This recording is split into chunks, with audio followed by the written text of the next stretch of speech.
নমস্কার। বাংলা সিরিয়াল সমাচারে তোমাদের অনেক অনেক স্বাগত জানিয়ে শুভ বিবাহের আজকের পর্বে রিভিউ শুরু করছি। শুরুতেই দেখা যাচ্ছে যে তেজ জিজ্ঞাসা করছে যে কি ব্যাপার, কি হচ্ছে এখানে।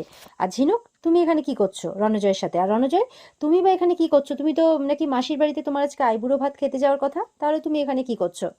বলছে যে দাদা ভাই, দাদা ভাই, আমাকে ক্ষমা করে দেবেন, আমাকে সত্যি ক্ষমা করে দেবেন, আমার অনেক বড় অপরাধ হয়ে গেছে।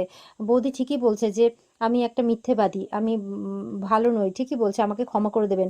তখন তেজ বলছে তার মানে ওরা যেটা বলছে সেটা সত্যি?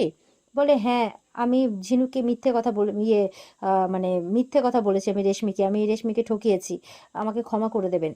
তখন সুধা বলছে এইভাবে তো তোমার ক্ষমা হবে না, তোমাকে ক্ষমা চাইতে গেলে রেশমির কাছেই ক্ষমা চাইতে হবে, আর শাস্তি তো তুমি পাবেই। বলছে হ্যাঁ বৌদি, আহ, সে তো অবশ্যই আমার পাওনা। তবে একটা বিশ্বাস করুন, আমি রেশমিকে খুব ভালোবাসি, আর রেশমিকে ছাড়া আমি আজ পর্যন্ত অন্য কোনো মেয়ের দিকে তাকাইও নি। বলে কি, কি বলছো তুমি? একটু আগেই তো ডান্সারদের সাথে ঢলে পড়ছিলে, তাদের গায়ে ডান্স করছিলে, তুমি তো জানতেও না ওটা ঝিনুক। নেহাতি আমরা এসছি বলে আমরা তোমাদের রূপটা দেখতে পেলাম, একটা চরিত্রহীন ছেলে তুমি। এটা কি বলছেন বৌদি আপনি? আমি, হ্যাঁ মানছি আমি অপরাধ করেছি, কিন্তু আমার ক্যারেক্টার নিয়ে প্রশ্ন তুলবেন না দয়া করে। তেজ বলছে প্লিজ বলবে এখানে কি হচ্ছে? সুধা, তুমি সমানে ওকে অ্যাকিউজ করে যাচ্ছ, কি হচ্ছেটা কি এখানে? রণজয় বলছে আসলে আমার বন্ধুরা না এখানে আমার জন্য একটা ব্যাচেলার পার্টি থ্রো করেছিল। তো আমি জানি আপনাদের পরিবারে এইসব নেই, আর রেশমিও এইসব পছন্দ করে না, ও আসেওনি কখনো, তাই আমি ওকে হার্ট করতে চাইনি, তাই আর কি ওকে আমি মিথ্যে কথা বলেছিলাম। বিশ্বাস করুন আমার অপরাধ শুধু এইটুকুটাই, আর আমি কিছু জানি না। তখন সুধা বলছে ঝিনুক, আর কোনো কথা নয়, তুই সত্যিটা বল। তেজ বলছে ঝিনুক তুমি বলো তো, সত্যিটা বলো তো কি হয়েছে এখানে। আমি যদি মেনেও নিই যে সুধা সত্যি কথা বলছে, তাহলে তার জন্য তো প্রমাণ লাগবে, প্রমাণটা দাও, বলো কি হয়েছে। ঝিনুক কিন্তু কিচ্ছু বলে না, একদম চুপ করে আছে। বেশ কিছুক্ষণ ধরে সুধা, তেজ সবাই বলে যাচ্ছে, কিন্তু ঝিনুক আর মুখ খোলে না। ওদিকে সমুদ্র ভাবছে বাইরে, না বাইরে থেকে কোনো লাভ নেই, ভেতরে যায়, না জানি ভেতরে কোনো গন্ডগোল হচ্ছে কিনা, এই বলে ভেতরে চলে যায়। আর ঝিনুকের কাছে সত্যিটা জানার চেষ্টা করছে সবাই। তখন সমুদ্র এসে সেটা শুনতে পায়, বলছে এখানে কোন সত্যির কথা বলা হচ্ছে? আর রণজয়, তুমি এখানে কি করছো? কি হচ্ছে এখানে, আমাকে কেউ কিছু বলবে? এদিকে ঝিনুককে জিজ্ঞাসা করেই যাচ্ছে। তার দিদি বলছে দে তোর ফোনটা, দে তো ফোনটা দে, তোকে আর বলতে হবে না, ফোনটা দে। এই বলে ফোনে দেখে কোনো ভিডিও নেই। বলে কি ব্যাপার, ভিডিও তুই ডিলিট করে দিয়েছিস ঝিনুক? ঝিনুক বলছে কোন ভিডিও দিদি, আমি তো কোনো ভিডিওই করিনি, তাহলে ডিলিট কি করব?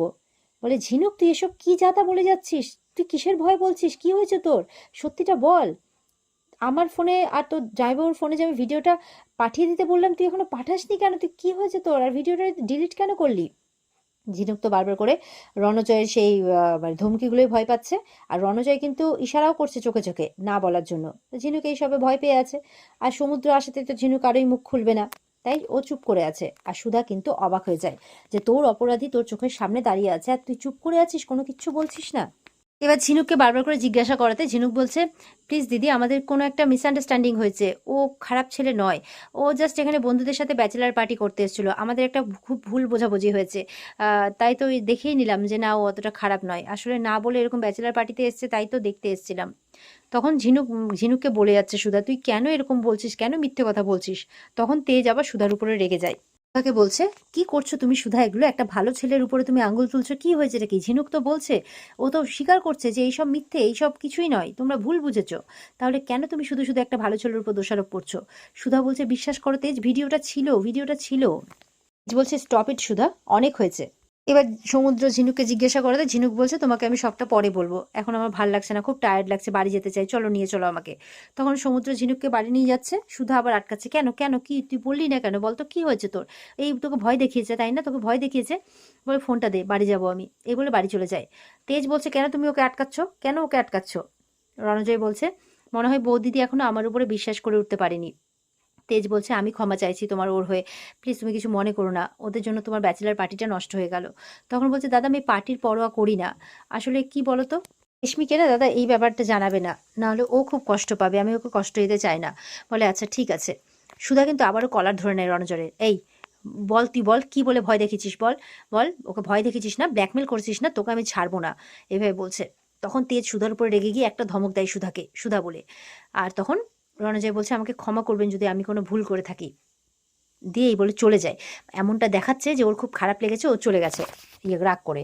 তেজ তো আরও রেগে যায়, তেজের একটা আরও খারাপ লাগে, ছেলেটাকে শুধু শুধু এইভাবে ব্যবহার করা হলো, যার সাথে আমাদের বাড়ির মেয়ে দুদিন পর বিয়ে, সুধা বলে যাচ্ছে, তেজ তুমি প্লিজ ওকে ছেড়ো না, ও একটা বড় ক্রিমিনাল, প্লিজ ওকে ছেড়ো না। সুধা বলছে, তুমি কেন বুঝতে পারছো না? তেজ বলছে, দেখো আশুতোষ বাবুকে ভালোবেসে ও যখন তাকে পায়নি না, তখন সুসাইড করতে গেছিল, মনে আছে তোমার সেই দিনের কথা? আজকে যদি রণজয়ের সাথে এরকম হচ্ছে জেনে রণজয়ের সাথে বিয়েটা যদি কোনোভাবে ভেঙে যায়, সে না জানি কি করে বসবে। তাই আমার বোনকে আর মৃত্যুর মুখে ঠেলে দিও না, দয়া করে প্লিজ। এরপরে সুধাকে নিজের মাথার দিব্যিও দিচ্ছে। এদিকে ঝিনুক কিন্তু বাড়িতে বসে ওই রণজয় যে ব্ল্যাকমেল করেছে সেই কথাগুলো ভেবে যাচ্ছে আর কাঁদছে। সমুদ্র আসে, হঠাৎ করে চমকে যায়, কে কে বলে। সমুদ্র বলছে, কি হয়েছে, তুমি এত ভয় পাচ্ছ কেন? কি হয়েছে বলো তো, তোমার খুব চিন্তাই লাগছে তোমাকে। বলে, না না কি হবে, আমার কিচ্ছু হয়নি, আমার আবার কি হবে। বলে, না সত্যি বলছি, তোমাকে খুব টেনশনে লাগছে। কি হয়েছে আমাকে বলো। দেখো, তুমি তো আমাকে ভালোবেসেই বিয়েটা করেছো বলো, আর আমি তো তোমার বেস্ট ফ্রেন্ড, তাহলে বেস্ট ফ্রেন্ডকে তুমি তোমার মনের কথা বলতে পারছো না? তুমি তো জানো যে আমি তোমাকে কতটা ভালোবাসি। তখন ঝিনুক বলছে, বলার মতো কিছু নাই সমুদ্র, তাহলে আমি অবশ্যই বলতাম। এই বলে আয়নার সামনে গিয়ে একটা জিনিস ছুঁড়ে ফেলে দেয়। বলে, আমাকে এরকম ভালোবাসার কথা তুমি বলবে না, আমাকে ভালো লাগছে না কিছু। তখন সমুদ্র দৌড়ে যায়। তোমার হাতে মোম পড়ে গেছে, দেখি দেখি দেখি, এই বলে ফু দিচ্ছে। মানে খুব ভালোবেসে দিচ্ছে আর কি, কষ্ট হচ্ছে সমুদ্র যে হাতে মোম পড়ে গেছে। ঝিনুক তখন তাকিয়ে আছে সমুদ্রের দিকে। ঝিনুক তো জানে ও সমুদ্র কতটা ভালোবাসে ঝিনুককে, ঝিনুকও ভালোবাসে, শুধু ব্যাপারটা নিয়ে ডিস্টার্ব হয়ে আছে। হয়তো আপনজনকে হারানোর ভয়টা ঝিনুককে কুড়ে কুড়ে খাচ্ছে। তো সমুদ্র বলছে, দেখবে আজকে প্রথম বোনাস পেয়ে না তোমার জন্য একটা শাড়ি নিয়ে এসেছিলাম, দেখি তো আমার বউটাকে কেমন মানায়। এই বলে গায়ে দিয়ে দেখছে। তখন ঝিনুক কিন্তু সমুদ্রকে জড়িয়ে ধরে আর বলছে, সমুদ্র, আমি যদি কোনোদিনও কোনো ভুল করি, তুমি আমাকে ছেড়ে চলে যাবে না তো? সমুদ্র বলছে, আমি তোমাকে কোনোদিনও ছেড়ে চলে যেতে পারি? কখনো না। এই বলে দুজন দুজনকে জড়িয়ে আছে। এবার রেশমির আলতা উৎসবের ব্যবস্থা করা হয়েছে। তো রেশমি তো এত রিচুয়ালস মানবে না, বলেছে বিয়েও নাকি ছোট করে করবে। তাই মেজুমা বলছে, আচ্ছা ও মানবে তো?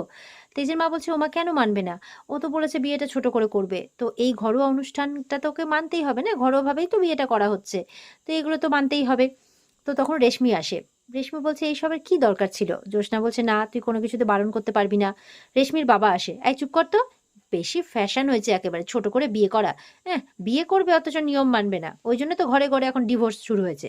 তেজের মা রেগে যায়, বলছে, এখানে একটা শুভ অনুষ্ঠান হচ্ছে, সুতরাং কথাটা একটু ভালো মতো করে বলুন, উল্টোপাল্টা কথা বলতে যাবেন না। বলছে, না আসলে মুখ ফসকে। তখন ঠাম্মি বলছে, হ্যাঁ চিরকাল তো তোমার মুখ ফসকেই খালি বাজে বাজে কথাগুলোই বেরিয়ে যায়, তাই না? সুধা যে ডিভোর্সি, ওই ব্যাপারগুলো বলতে যাচ্ছিল, যে আমাদের ঘরেও একটা ডিভোর্সি আছে, সবাই রেগে যায় ওই জন্য। তো তেজের বাবা আসে, বলছে, কেন যে তুই এগুলো কথা বলিস, রাধা মায়ের জন্যই তো তুই এখানে আছিস বলতো, নাহলে কি তুই এখানে থাকতে পারতিস চন্দ্র? বলছে, কি বলছো তুমি বলতো চন্দ্র? হ্যাঁ, আমার নাম চন্দ্র, এত বছর ধরে তুমি আমার সাথে আছো, তুমি নিজের ভাইয়ের নামটা জানো না? বলছে, আসলে কি বলতো, কখনো তুই ভালো কখনো তুই খারাপ, তো ভুল বদলে দিস, সেই জন্য না আমি বুঝে পাই না যে তোর নামটা কি। আচ্ছা কি যেন নাম বললি, বীরেন্দ্র না?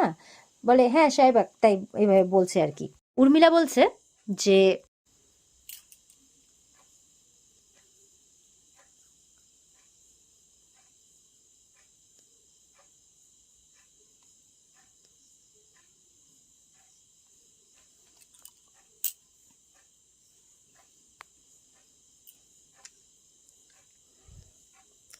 কাট। তো বলছে, আচ্ছা তোর আসল নামটা কি যেন বললি, বীরেন্দ্র না? মেজকা বলছে, হ্যাঁ হ্যাঁ সেই সেই, ঠিকই বলেছো। তখন ওদিকে বলছে, মানে শর্মিলা বলছে আর কি, ইন্দ্রর বউ, যে আপনি একটা কথা ঠিকই বলেছেন, ঘরে ঘরে যেটা ডিভোর্স হয়, আসলে কি বলুন তো, উল্টো দিকের মানুষটার সঙ্গে যখন আর থাকা যায় না, না তার কুকীর্তি কুকর্মগুলো যখন আর মেনে নেওয়া যায় না, তখন নিজের জীবনটা শেষ করার থেকে না ওই আলাদা হয়ে যাওয়াই ভালো।